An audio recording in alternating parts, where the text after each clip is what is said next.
A lot of people out there doing Good evening, everybody. Welcome to CW Live. My name is Chris Webb, Head of Communications. Hopefully you can hear me because we've got some microphone issues, but you're going to definitely be able to hear Andy and Dave, which is the most important thing for you tonight. We are here to announce that we've got a joint statement with Royal Mail Group covering a range of issues which the officers will explain to you, including, if I can already see in the comments, crucially the issues of executive action that's already taken place and the conduct cases with our reps and members from across the UK. So the plan to go a little bit of back and forth with Dave and Andy. But first of all, if you let us know where you're watching from, let us know how long you've been a member of the union. I'll get those comments up. Whilst you do that, I'm going to hand over to Dave to set the scene for the session. Over to you, Dave. Yeah, hi everyone. Thanks for coming on again at short notice. So we're pleased to announce that we do have a joint statement. Just to recap, when we last did a broadcast the other week, we explained that I'd met the chairman in a meeting that was facilitated by Sir Brendan Barber, who's the former TUC General Secretary, and we agreed a new process for talks. But what we've now got is confirmation of that process, and we have committed with the company now to resolve all of the issues in the dispute no later than Sunday the 12th of March. That's a stretching timetable, but we believe that the fact that we can now focus on the talks in a different process where the board have intervened in this dispute, that we'll be able to hopefully achieve that. But importantly, and this is crucial stuff for you guys out there who we know have been suffering under the pressures that the company have been putting on you under, we've now agreed as well that we're going to re-engage on all revision activity.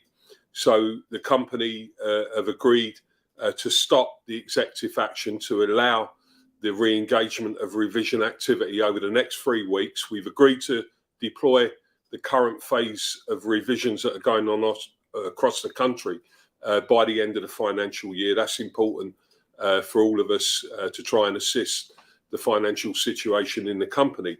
But we've set out a process in an appendix to this joint statement that actually explains how people should re-engage in revision activity.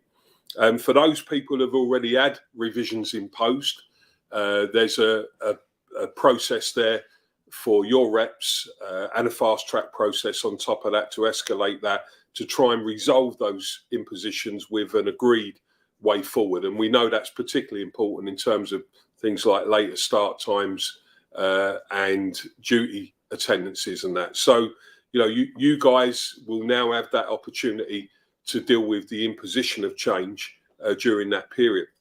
And we've also agreed that there will be an independent review of all conduct cases, all suspensions and all dismissals arising from this dispute. And that's really important. It's been very difficult to get the company to that point. And we explained the other week, we give you a very honest assessment, myself and Andy, of why this dispute has been so difficult in the last broadcast that we've done. And, you know, that is clearly one of the problems that the company, we felt, we know, have spent the last 6 or 7 months with this mantra of it's their business to run. And clearly, you know, they weren't really intent on reaching an agreement, hence we had the dispute. This changes that dynamic now, and it is a first step towards us working together properly now to try and reach an agreement. We're not saying that every single problem out there is going to be resolved overnight, because clearly there are managers who have been let off the leash and they need to be pulled back under control. But this statement talks about reducing the tensions in all workplaces, and it sets out the process for how we should do that. So we do expect managers to start treating our members better now. We do expect our reps everywhere to be able to re-engage in revisions and see if we can reach local agreements. I suppose one way of framing this is that for the next 3 weeks, these processes will take place in all workplaces, including other business functions such as Parcelforce and Fleet, where the re-engagement, hopefully we can find local agreements to all of the revisions. None of that's going to be easy. We're not suggesting that. But what we want to do is focus on the talks now whilst that's going on. And we want to try and resolve this. And we have committed to resolving it by Sunday, the 12th of March, which, you know, let's hope we can achieve that and resolve every single issue in this dispute on pay and change. So that's where we are. Happy to take a few questions. Andy will also give you a view on it. Andy? Yeah, hi everybody. Look, I think if we look at where this journey we've been on in recent weeks, it's 2 weeks ago today that we announced that marvellous yes vote in Manchester, and it's been an interesting couple of weeks. So we reported previously that we've got these new talks off the ground, a new process for talks. They've been going on this week. The 2 non-executive directors, but full board members, have been in the talks. We've met them virtually every day, and we're now seeing the coming to fruition the benefits of this joint statement with the talks facilitated by Sir Brendan Barber, who's the former General Secretary of the TUC and Chairman of ACAS. So look, this is a new dynamic. We do welcome this. The Post Executive has met earlier today and endorsed this joint statement, and they said that everybody said that they welcome this and see this as a step in the right direction. That said, we've still got the main issues of pay and change to grapple with in these negotiations that Dave's spoken about, and we've set ourselves a very tough task of reaching an agreement by Sunday the 12th of March. So from here on in, we are going to be locked away in talks. We will probably not be giving any updates whilst those talks are going on, but we're going to be putting all our endeavours and efforts into reaching an agreement on these very tough issues. In the meantime, this new joint statement allows all of our representatives to get back in there, get back and talk with managers, sit down and work out better duty patterns, better attendance patterns in line with the joint statement. So the imposition, essentially, there's a retrospective ability to look at the duties and the patterns and get in there and mould them and shape them and amend them and tweak them if necessary. And that's very important. So it's not just the revisions that are due to come in later this month, it's the ones that have already been imposed by executive action. And so, look, the reality is your representatives, the people you elect, the people supporting you day in, day out, have now got the ability to engage with their management. And we're calling it a re-engagement process.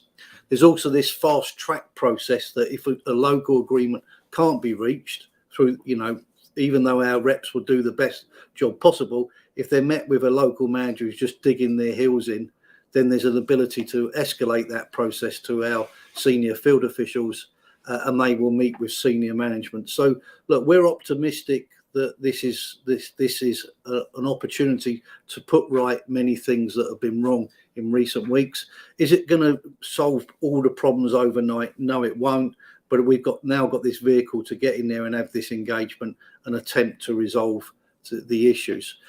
Crucially, also, is the fact that we're going to have some independence in terms of an independent person will be involved in analysing the disciplines, the dismissals, the suspensions, the conduct cases that are going on. Something like getting on for 300 cases now where we've had people dismissed or suspended, and all of that. And this independent person has got a big task ahead of them because, what's going on here with many of our members and representatives is simply outrageous. And we've got to get justice for those people, get them back in the workplace as soon as possible. It's not going to happen overnight. We've got to allow this process to take its course. But the important thing is now we're going to have somebody external from the union, external from Royal Mail, having an oversight, overseeing what's gone on with these cases, and hopefully that impartiality will determine a better outcome. So all in all, it's a positive step in the right direction,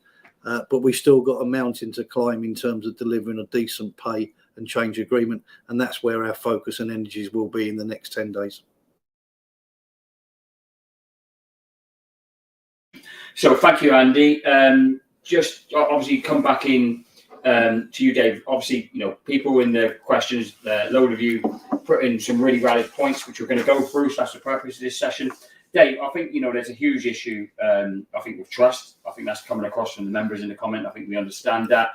I want to go through point by point on the things that our members are raising, so you don't have to obviously continue if you're in the comments and you're saying it 5-6 times. We are spotting it. Don't worry about that.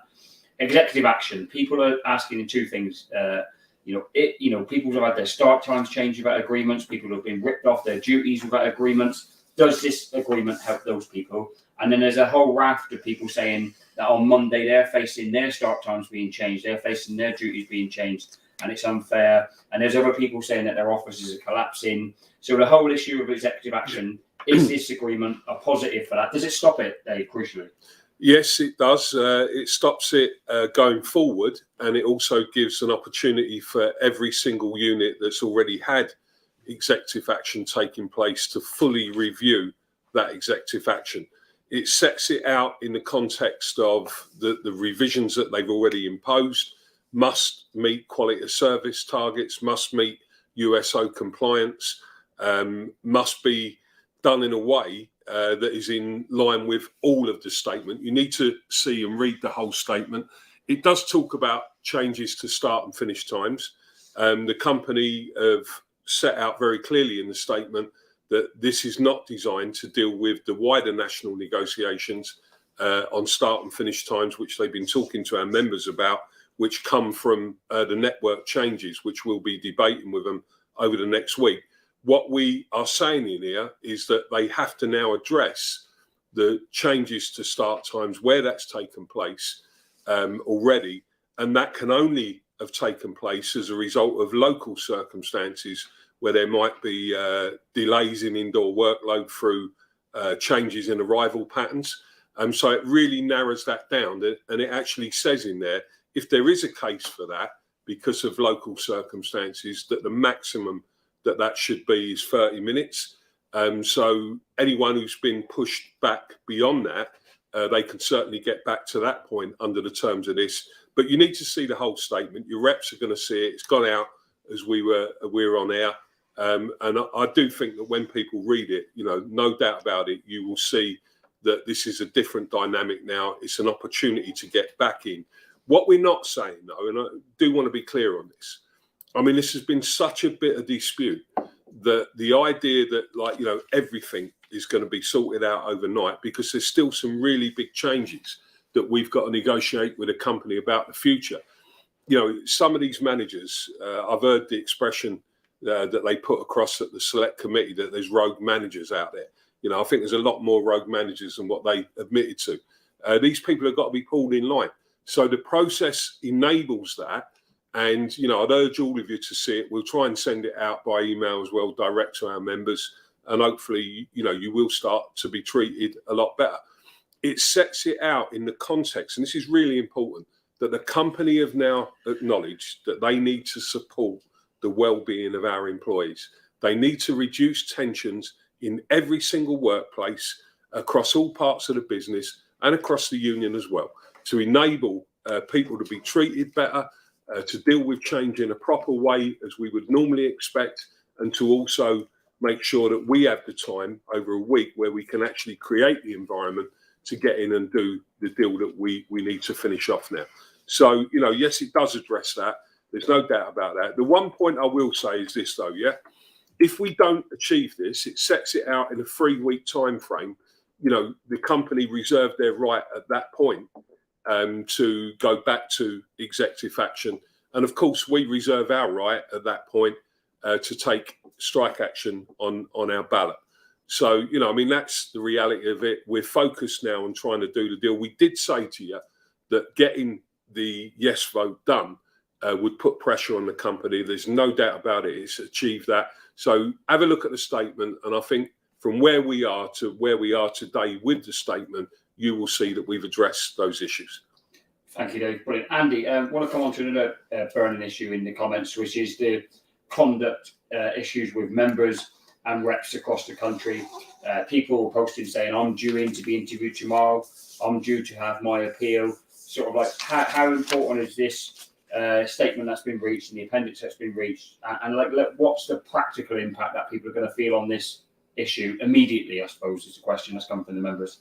Okay, so we've agreed the principle that the all conduct code cases, all disciplines, all suspensions, all dismissals arising from this dispute, activities around this dispute, will be subject to an independent review of those cases. So we've got to set that process up. We're going to be meeting management tomorrow to work up the process. We've got to identify jointly who that person will be to lead that independent review, and we're going to be working to do that very, very quickly. Indeed, what we've said is the aspiration or the aim is to agree the full process by close of play on Monday, the 8th of March. And of course, this activity will run in parallel with the national talks that we spoke about to resolve the pay and change dispute. So, look, have we got a magic wand to sort these problems out overnight? No, but we've certainly put in place the apparatus to ensure that everybody will get justice and that we can we can move forward in a way that's fair and reasonable. Look, the company for months and months on end have been resistant to anybody being involved from an independent perspective. They've claimed that they've acted in due process and that they've done things appropriately and above board. That's the company's position. We've obviously held a completely different view of that, and that's why we brought the pressure on them to get some independence in this, and we've now got that. So, it hasn't been easy to achieve this, and it shouldn't be underestimated how important it is to get an independent person in there to look at the process. We will agree that the name of that person, ACAS will put forward some people to consider, and we will try and get that person in place, in situ, as soon as possible. We have to work out a prioritisation of cases. But in terms of suspensions and interviews tomorrow, We're already talking to management about that. We're trying to say to them, don't make this situation any worse than it needs to be. Be a bit sensible. Pull back, put the brake on, and we will continue with those discussions. To give you an illustration, we got 29 members in Redcar Delivery Office that are due to have fact-finding interviews tomorrow, we believe. We've made representations on that today. We said that can't be right. This was over a flashpoint where there was a walkout linked to attendance patterns and the imposition of a revision. We are seeking to address these issues, and we're saying to management, don't be clever, box clever now. Don't make an already bad situation worse. Let's put these into the independent process and let's find a way through this. Thanks, Andy. Brilliant. Dave, well, one of the most asked questions on the session tonight is pay. Where are we on that? And will that form part of the negotiations over the next week? And have Royal Mail given any indications on whether they perhaps want a multi-year deal now? And the key issue of back pay, is the union still fighting for back pay? Yeah, so before that, can I sort of also deal and reassure people again what we've said consistently? The people who have suffered these attacks in terms of unfair conduct, dismissals, suspensions, and are still going through that, and their families. And what we're saying here, want to be absolutely clear again, we're not settling this dispute until we've resolved these issues in a fair way. And we're giving you a practical assurance as well that what we've agreed basically means that the conduct procedures that Royal Mail use, which we believe they've not used them fairly and that they are discredited procedures as far as we're concerned, your cases will not end in that process. That means what we've now got is a better process sitting behind that and alongside it. And what we'll be talking about, and it'll be one of the things that we'll continue to discuss in detail, is how that process interacts with all of your current cases, where you are in the process. There is a lot of stuff that we've got to look at there, but rest assured we're doing that in the best interests of all the members, and we have made a breakthrough there, and it will help everybody. So look, where are we on pay? We want to negotiate a pay deal that reflects the efforts of our members. We've been clear on that all the way through.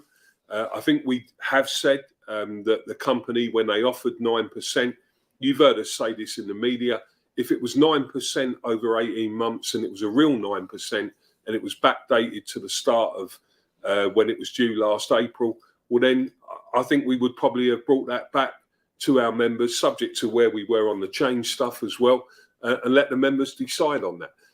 But, we'll have to see whether we go beyond that. I think our view is that it's probably time now to look for a longer term deal.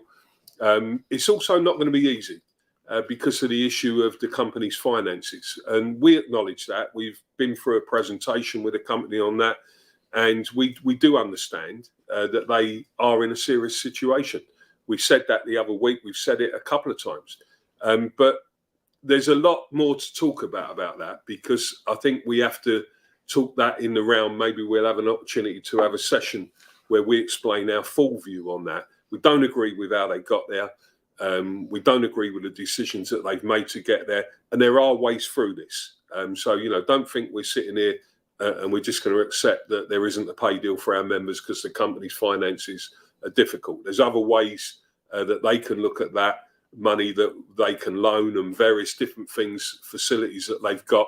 But look, all of that will become clear. So on pay, we're negotiating for a pay deal. It will be probably a longer term deal, because that may be the right answer now for our members, because we'll be pretty much back into pay very soon anyway. So we're going to have to look at a longer term deal. Okay, Andy, one of the key questions that's coming through from the members is you as in the union and the company have had a long time to resolve this. Negotiations going on for months and months and months. What gives us as a union the confidence to think that we're going to resolve this within the next week or so? Well, I think the marvellous, magnificent yes vote that we declared 2 weeks ago, first and foremost, gives us the confidence, because that unprecedented result was it 77.3% turnout and nearly a 96% yes vote. I mean, that was just phenomenal, and that in itself brings immense pressure on the Royal Mail board, Royal Mail Group board, and the senior managers. So that's confidence number one. Confidence number two is that we've now, on the back of that, established these talks with Sir Brendan Barber, facilitating them, and we've already started to see the benefits of his involvement with this joint statement that we're announcing today. That's, it's taken us a few days to get this over the line, but we've got there, and I think that gives us some confidence. And the third thing is that we've now committed with the company that we are going to seek to try and resolve this. The aim is to resolve this dispute by Sunday, the 12th of March. Both parties have signed up to that. So that means that we are going to be in intense negotiations for the next 10 days, and we've got to give it our best crack. So I think we're in the best position now to resolve this dispute than we have been any time in the last 6-9 months when we were balloting for strike action last summer. It's taken a long time to get here, a lot of hard graft, a lot of sacrifice from our members, but I think we're in the best. When I say I know the executive, Dave, the fellow negotiators, the other officers, we all think we're in the better shape now to get a deal. That said, it's going to be extremely difficult to get this deal because there is lots of pressures, and Dave spoke to you about the financial crisis that the company is in, and that's a difficult backdrop to these talks. But look, let's see how we get on. Fingers crossed. Thank you, Dave. Final question, and give you, Andy, yourself a moment to sum up. Quite a few members, I think basically what we're feeling in the comments here is a reflection of a long period of sustained attacks on them. Seeing their colleagues, their reps suspended, executive action, start times changed. Paraphrase some of the members, think the union's been had over here. I think we're in a position where, we're powerless, and executive action isn't going to change. And Royal Mail have just bought some time from us, and the union's a bit naive here. What would you say to those people? I suppose to reassure them. Well, I think you got to put the overall dispute in context, and we ain't been held over by anybody. You know that wouldn't happen. The situation is that for the last 6-7 months, and even going back further than that, there haven't been proper negotiations on the future. This company took a decision at sort of executive level, CEO level, and possibly sanctioned by the board as well.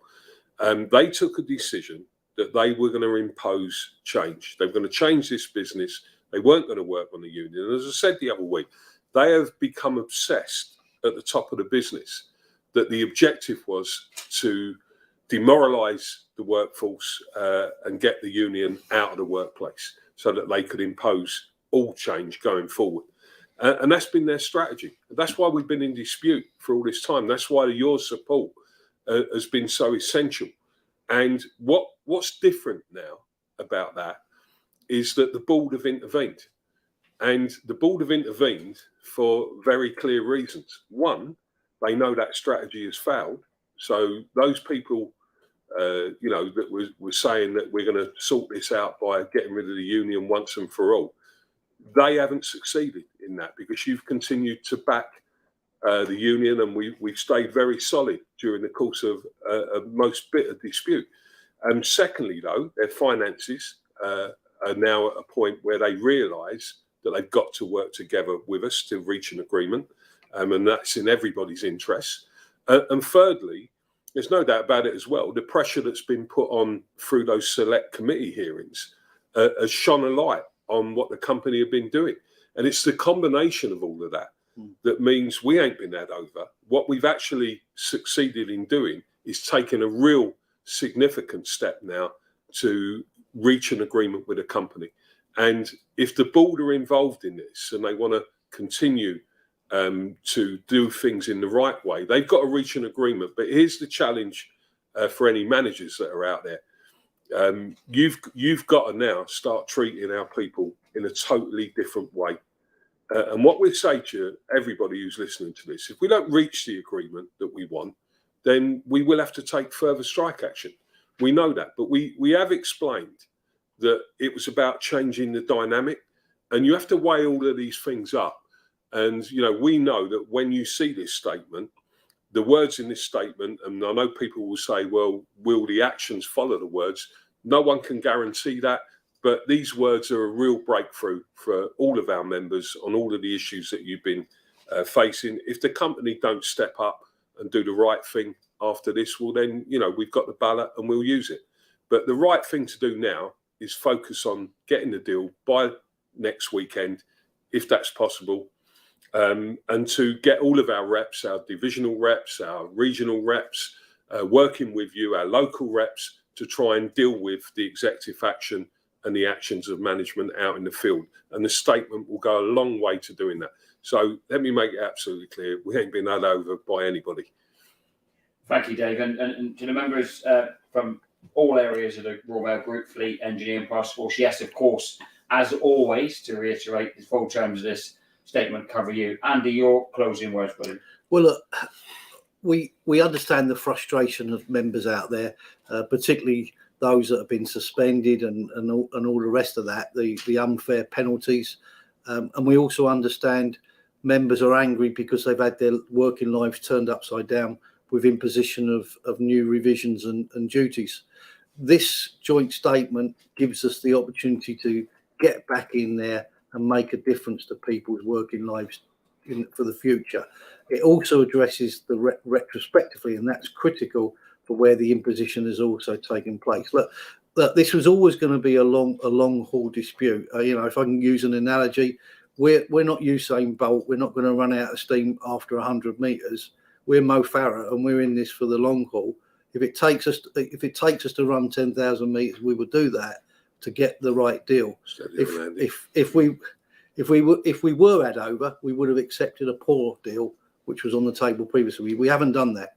What we've done is we've objected and resisted and challenged management's position because we want to get the right deal that we know that you can get behind. So look, and as Dave says, if we have to take further action, we will do so. But the objective's always been to reach an agreement. The means to that end has been the ballot result, along with the combination of all the other pressure, not least of all the political pressure that Royal Mail Group is under with the select committee. So look, I'm optimistic now more so than ever before that we can actually get a successful conclusion to this dispute. Thank you, Andy. Dave, your closing words. Yeah, we know you want us to reach an agreement as soon as possible. That's where our focus is going to be. Today's announcement with a statement which has come after board intervention and supported and facilitated by Brendan Barber, which gives it a higher level of status. That's going to help out there in the field. There's no doubt about that. It will. But we have now got to focus on getting the deal for you. You've stayed with us all through this. Continue to do that. We know you will. And, hopefully we'll be reporting next that we've actually reached an agreement. And, let's hope that we can solve this dispute, long-running dispute, and everybody move forward. That's what we want most of all. You stick with us and we will deliver that agreement. And the statement will have an impact in your offices over the next couple of weeks. So thanks very much. Thank you, Dave. Thank you, Andy. Most importantly, thank you to everyone who's come online. As Dave just said then, have a look at the statement, digest it, speak to your reps, speak to your branch tomorrow, and we'll update you as soon as we can. Take it easy, everyone.